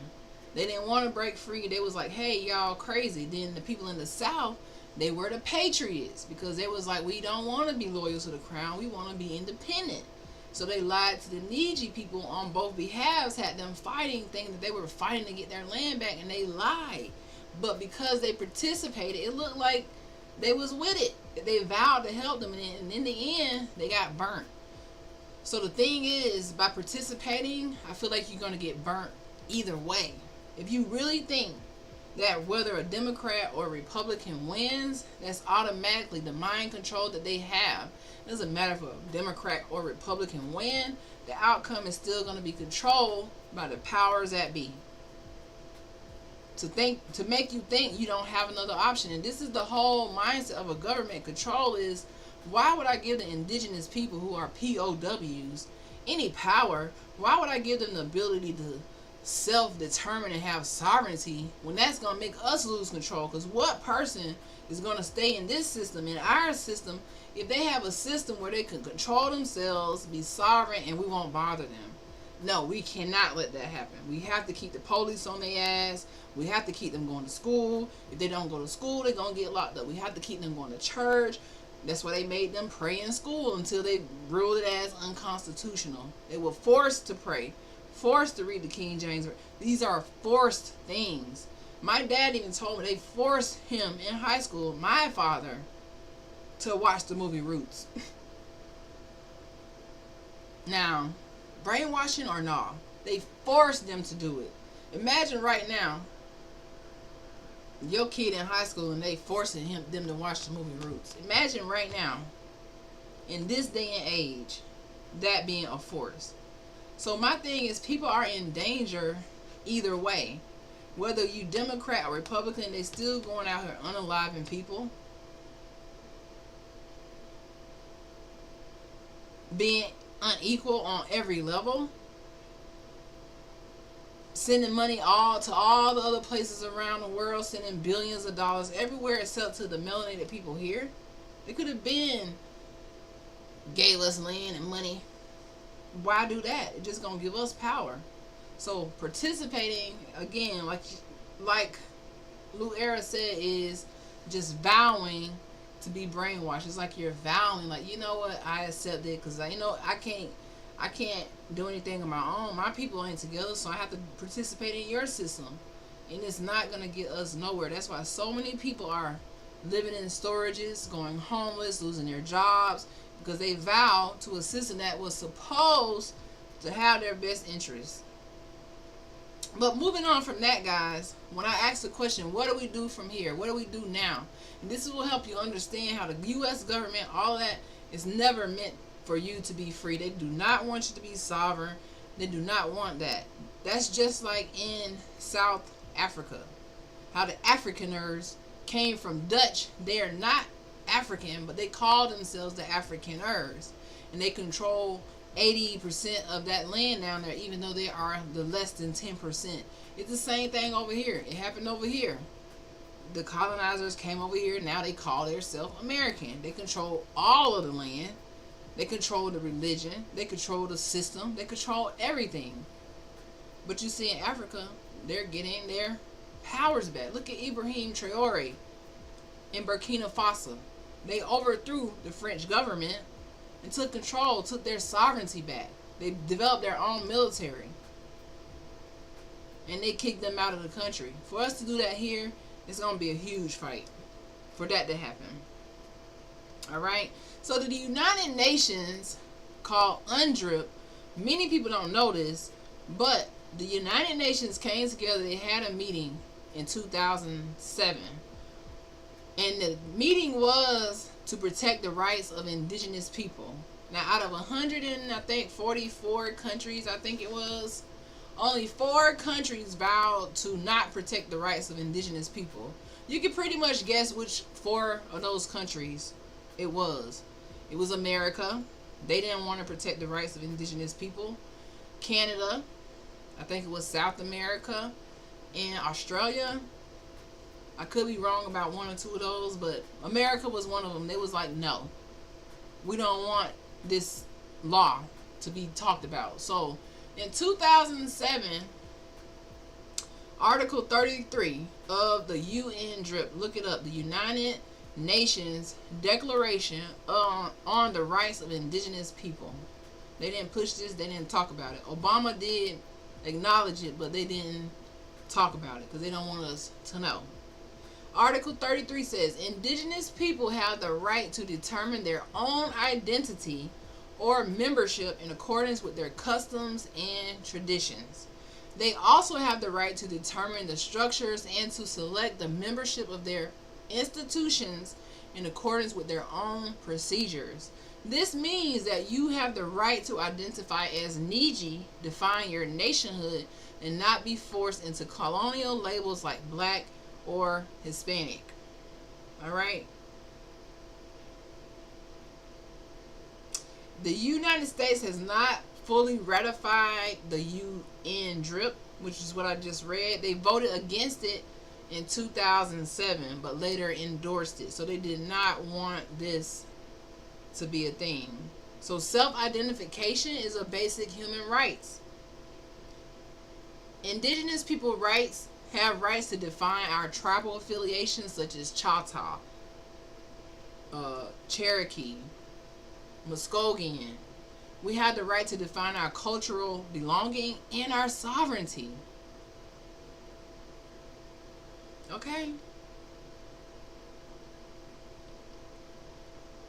So we've been misclassified as Negro, colored, freeman, mulatto, to erase our indigenous claims to land, identity, and autonomy.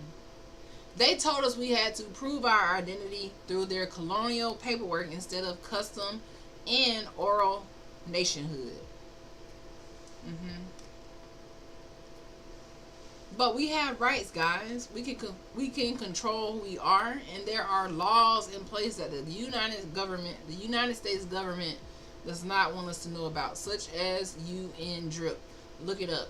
You can be sovereign, but their system does not allow you to check in as sovereign. Only black. Only somebody who they claim they brought here. So you feel like, dang, if they brought me here, I don't have nothing. Get rid of the lies today. So the next step is, it's a tricky one. I don't know. I'm still trying to figure that out. I mean, at this point, my NIIJI, we can continue to share the knowledge, wake each other up, learn new information like we did here tonight, and protect your sovereignty. Look into the UN DRIP, bring things like this into light, because we have to get a movement where we are able to identify and not be under the system. The longer we are under the system, the longer they can erase us, deny us, and rob us.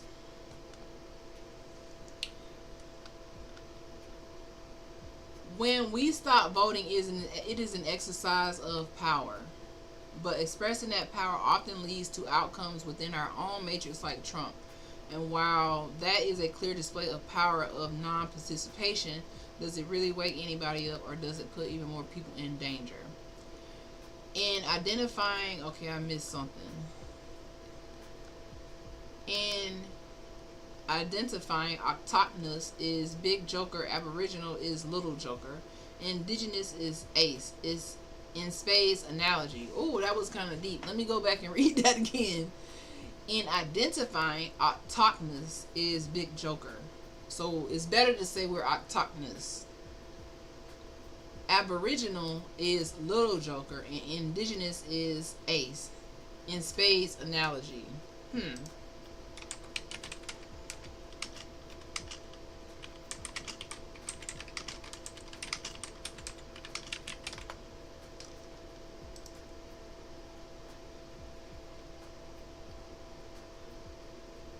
looking up something. So with the spades, I had to go look it up. I haven't played spades in a while. So card ranking, strongest to weakest in spades. Big Joker is the strongest card in the game. Often the colored Joker or the one marked big if labeled. So you're saying octogonous is what we should be calling ourselves, basically, because that's the stronger word to use. The little Joker is the second strongest one we can call ourselves, which is aborigine or aboriginal. The little Joker, usually the black and white Joker marked little. And the ace is the highest ranking spade in the standard deck. Ace of spades. And the ace is indigenous. So when we say indigenous, it's kind of not the best way to describe ourselves, is what you're saying, especially if we're trying to pursue sovereignty. Autochthonous. A lot of people haven't heard that word before, but autochthonous. It's kind of like autonomy, but different. I'm an optimist for sure. As insane as that may be, and believe in some kind of utopian democracy where the knowledge becomes undeniable over time, as it has historically in at least some areas of history. That's why I think it requires participation in the meantime. Again, Democrats and Republicans have plenty issues. First and foremost, the lying and general status quo of covering the history up. If I don't vote, Trump wins and my neighbor is deported. That's not a win. That's why we say aboriginal, because it's the definition of American. Face green smiling, face green smiling. That was very deep what you just said there. I could Jupiter Shooter, I could see your perspective 100%. And this is why the NIIJI are in a tricky space, because if you don't vote, then they get to pick whatever goes on in their system. And in the current, right now, today, you're impacted by the system because you are a part of the system. We are a part of the system. And that is absolutely the trick of this whole colonized system, is that we feel stuck. We feel stuck. This is why people go to work. This is why people go to church. This is why people go to school. Because it feels like we don't have an option to be who we are. It feels like, well, damn if I'm damned if I do, I'm damned if I don't. And I honestly believe this is where the NIIJI movement is right now. We're in a limbo. Like, we're in a place where the government isn't acknowledging us. A lot of us aren't acknowledging us. Some of us know, but we still kind of participate in the matrix because we don't have another choice. And we are in a place where we just don't know. We're in a place where we're getting the knowledge, we're sharing the knowledge. People are putting it out there. Some people are understanding. Some people are like, hell no, that's evil. I ain't going that way. So we're in a place where, without the numbers, I think we have a lot more growing to do in this area. And honestly, last year when I was discovering all of this, I was thinking that it would take centuries for more people to wake up. But with the rapid pace of information traveling now, with TikTok, YouTube, with all of this information just flying across the internet, it's happening at a faster pace. But I feel like the movement that we want still is going to take some time, unless there is an intervention, a spiritual divine intervention where we just have a mass awakening. We have, celebrities awakening. We have everybody waking up, and everybody just stops participating in this system and letting them crumble on their own. That is the only way. So me, also, I'm a little confused about what to do. As I will tell you guys again, I am in a transition period where I'm coming out of being a Christian into my NIIJI identity, and I'm still like, well, damn, where do we go from here? What's next? How do we sign up? How do we get out of this system? Sign me up as NIIJI, but I'm learning that's almost impossible.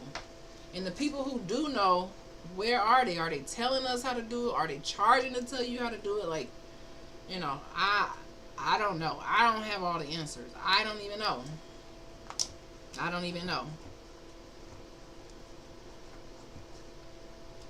That's why we say Aboriginal, because it's the definition of American. Absolutely, it's tricky, very, very tricky. Do you think your vote matters? If they charging you, you're just right back at church. Period. They're trying to Marvin Sapp you, okay? That's a tricky question, CB Kicks. Do voting really matters? I'm gonna be honest with you guys. Partly, I don't think it matters because I think both sides are on the same team, and that's the whole point of divide and conquer, is to make you think that you're voting for this one versus that one when it all has the same outcome. That's why I touched on Obama. I thought that Obama, voting for him was going to be like this massive change, but it was still like he's being controlled by the powers that be. So voting again, like when you think about the system, when you think about what it's built on, when you think about where these presidents come from, when you go back to the history of voting, when you go back to the history of these laws and realize it's just a bunch of, white men in the room creating something to oppress people, there's no way that it really truly matters. You know what I mean? It truly doesn't matter. And people will say, well, we fought to have the right to vote and da-da-da-da, but at the end of the day, I feel like the things that they're doing, the money that they're spending, they can do more than what they're acting like they can do. And I'm just in limbo, guys. I don't think it really matters whether you vote Democrat or Republican. But I see what you're saying, Jupiter Shooter, that if you don't vote, then you kind of give up that right. But what right do you truly have? Like, I don't know. I just don't know. I feel like unless it's Burkina Faso type vibes where we have somebody who saying, hey, we got our own system, we don't need you to tell us who we are, we don't need you to control who we are, we don't need none of these laws. Like, why do we need a government that just harasses people and creates laws that only benefit them? Like, how does that matter at all? Like, how does it matter? I don't see how the government in any fashion, shape, or form matters. I don't see how it matters. I'm just being honest. CB, again, I'm an optimist, but it matters on the outcomes that are not the same, such as hunting down our neighbors. It would not be the same if Trump didn't win, but the general system, it doesn't matter. All voting did for us is steadfast us in the system and break us down. That's it. That I can 100% agree to. Voting, it tricks us into thinking that something is going to change. Think about this, guys. How can a 34-time felon be on the poll for you to vote for him in the beginning? If you think voting matters, how can he even be on the ballot as a felon now for you to vote for him? And how can this felon actually win? How? If it mattered. If it mattered, he wouldn't even be on the poll. Because people who have felons normally can't even work at McDonald's sometimes. They can't even work at the grocery store. But he can have 34 and be the president and win. That's a system that does not work for us. It just does not work for us. It doesn't. It keeps us in the mindset that we're black and not indigenous or autochthonous or NIIJI. It keeps us in the mindset, okay, well, something's going to change if I just continue voting all my life. I had ancestors who have voted, and then they went away with nothing, still hoping and praying that the government is going to give them. My thing, if it would matter to me if they gave me a way to opt out of their system, to have my own sovereignty and not oppress who I am. But the only thing the system does is lock me into a system that I don't identify with, where I can't identify as who I truly am. That's a system, like I said, is built on a foundation that is worthless. And by participating, we just egg the system on, make them think they got more control, give them the power to keep creating laws that don't work in our favor. I'm glad you're willing to learn. I would caution anyone on the sauce of learning. I don't trust videos or anything from MSM. Books, history books, have knowledge, in my opinion. What is MSM? I don't know what that means. Yeah, I'm willing to learn. Like, I'm a learner.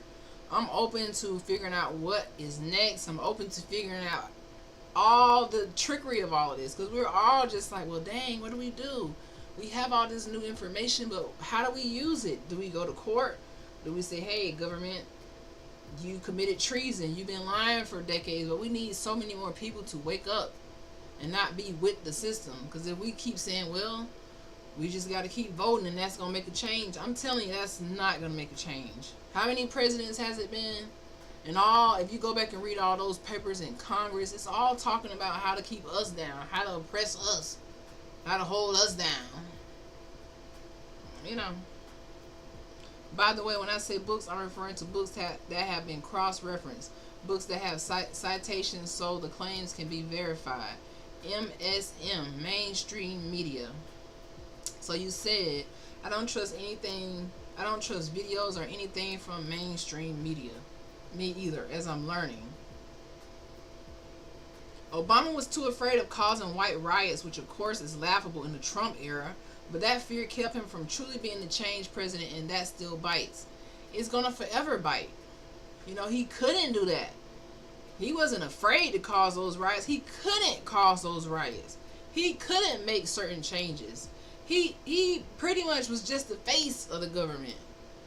You know, it's crazy how Trump is in here and doing all these things, and he just walking around like he just Hitler himself. You know, I'm gonna do this, I'm gonna do that, and I'm gonna do this, and I'm gonna do that, and I'm gonna... Like, shut up, sir. That's all the president is supposed to be. To be fair. LOL. The presidents definitely are not fair. They're not. Back to the word autochthonous. Ha ha ha. OMG, shut up and go put a new catheter in. Right. Right. Autochthonous. Autochthonous means sprung from the earth itself. From Greek, autos, self, tachton, earth / soil. Indigenous to a place. Original inhabitants of a land. That word inhabitants, that's on the Census Bureau. So if someone or something is autochthonous, it means they are native, not imported. They come from the land itself, not through migration or colonization. I like that word, autochthonous. So when you say you're autochthonous, you're declaring we did not come from Africa, Europe, or Asia. We are of this land. We are the original seed, the people from Turtle Island, baby. NIIJI, Mound Builders, Muskogee, Choctaw, Yamasee, Wichita, and others don't need migration myths. We are autochthon, earthborn, ancestors of the soil and the stars. Wow, it says this is a powerful word that goes deeper than just native or indigenous. It declares cosmic and territorial sovereignty. Autochthonous. I love that word, autochthonous. It says the pyramids of Cahokia were built by autochthonous nations, not migrants. Obama made a whole bunch of flamboyant changes. Yeah, he did. Yeah, he did. And they would make him the face of that. You know, just to kill the Indian and save the man. But yeah, guys, we got a lot of new juicy things to research tonight. I'm happy I came on. I'm continuing this consistency challenge. We are learning, and I leave you guys with the same question that we've been trying to figure out for this little bit of time, is where do we as NIIJI go next? We threw out a lot of good questions. We had Jupiter Shooter pose some good questions. Do we participate? Do we don't participate? If we don't participate, are we giving up our right? That was some good questions that many people will want to know. That's why some people haven't jumped out of the matrix, because they were like, if I jump out of the matrix, where do I go now? If I stop doing Christianity, what do I believe now? If I stop believing that I'm black, who am I now? This is the question that a lot of people will ask on this awakening journey. And we just have to stay strong and have that autochthonous mentality where we just got to take it a day at a time. You know what I mean? Obama made a whole bunch of money. Check his net worth prior to his presidency versus post office. Yeah, Obama, he didn't really do much. You know, I was all, my president is black. Malim, I was all like, I thought something was going to change. I thought voting was it. I keep telling y'all, I came from a fully colonized mindset, like a fully colonized doctor, to now a NIIJI dentist. You know, so I have a lot of the questions that you guys have. I still have those same questions, which is why I will never stop researching who I am. I will always continue to work on my family tree, continue to connect the timeline to my people and what laws were created, continue to learn about the presidents and what things they did and where they're from, and learning about the history. I'm calling myself from now on like a baby historian, because I'm falling in love with the history, because it's definitely helping us piece the puzzles together so that we can have a plan for the future. And right now the plan is just to figure out what's the next plan. That's what I come up with, because nobody really have an answer about where do we go next, what do we do next. He isn't one of us. He's African and white. ADRIP is an acronym for American Declaration of Rights of Indigenous People. I think I just seen something about ADRIP, because I know UN drip, ADRIP, that's a different one. I think I just seen ADRIP. ADRIP. Let's see, that's the one I found. ADRIP. Oh, I don't see ADRIP. Gotta look into that. Here are some other organizations supporting self-identity rights, because that's the issue that we're having as NIIJI. We don't have the ability to self-identify in this current colonized system. They're not going to give us the ability to self-identify. So there are groups that help us fight for these rights. So it's definitely an uphill battle that I didn't even think would be started right now. So I'm just elated that we even haven't talked about this, because 5-10 years ago we couldn't do this. So just having that ability to uncover this stuff is already the first step being unlocked every single day. Every time you unlock something new and you challenge what you thought you knew and you compare it to the truth, you are moving the whole NIIJI movement to where it is supposed to be. And honestly, guys, the ancestors are working on our behalf. I don't feel like we have to do all the work, which is why it's going the way it's going.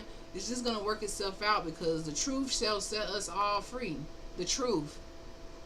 So think about these organizations. You guys can look into them, and then we're going to wrap it up. So organizations supporting self-identity rights: Amnesty International, the International Work Group for Indigenous Affairs, which is the IWGIA,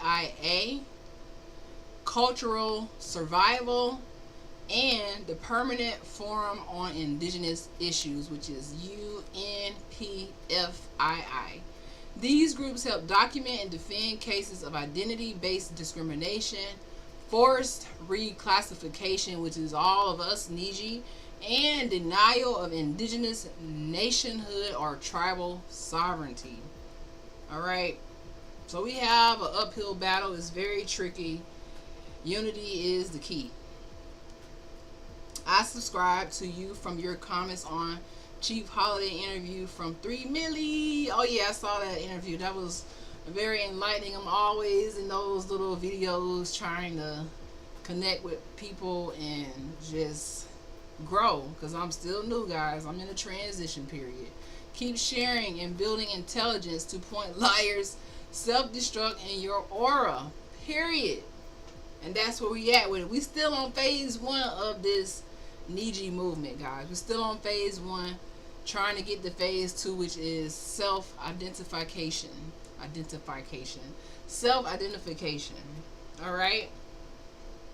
So yeah, I'm getting off of here. I definitely didn't expect us to go from talking about, you know, how jobs can have you generationally cursed. Hopefully this conversation can unlock that key someone who is trying to figure out why they feel burnt out, why they feel confused, why they feel depressed, anxiety, all of that. Once you learn who you are, that stuff kind of melts away, because everything that is going on right now will make sense. I will leave you with this tonight, guys. Just stand on business, be who you are, and claim your autochthonous identity. All right? Thank you all for the wonderful, wonderful commentary. I agree. Learning is a journey that can be fluid. Exactly. That is. We may learn things that we later find to be false. And that leads me to only accept factual evidence. That's where I'm at with it. The things that we learn on this journey, just be grace. Just have some grace with yourself. Know the things that you're researching. We're all just like trying to tie this big puzzle together. It's full of pseudo history. It's full of stuff in the matrix, and we're all just trying to weed things out, pull things in, and just figure out not only who we are, where do we go from here, and how do we keep this movement growing. And tonight, even just a few of us, we got a lot of information out here, and I really thank y'all. Have a great night. 2 nights back to back. You dragon, period. I'm still on this consistency challenge. Thank you, CB Kicks, Lou Era, Grassroot, Graham. I thought I forgot. Graham, Jupiter Shooter. Thank you for following me on Twitch. I think I finally got the 10 subscribers on Twitch. That was my goal. Who else? CB Kicks, of course. The Nightbots in the building. And I think someone else that I'm missing. I think Erica. She stopped by. I don't see her name, but yeah. Thank you guys for joining me. This is Dr. Cheat This Sunflower, the Hood to Hooded podcast. We will be back tomorrow for another engaging conversation. Yeah, I got it, Graham. Stay healthy, everyone, and I will talk to you guys later.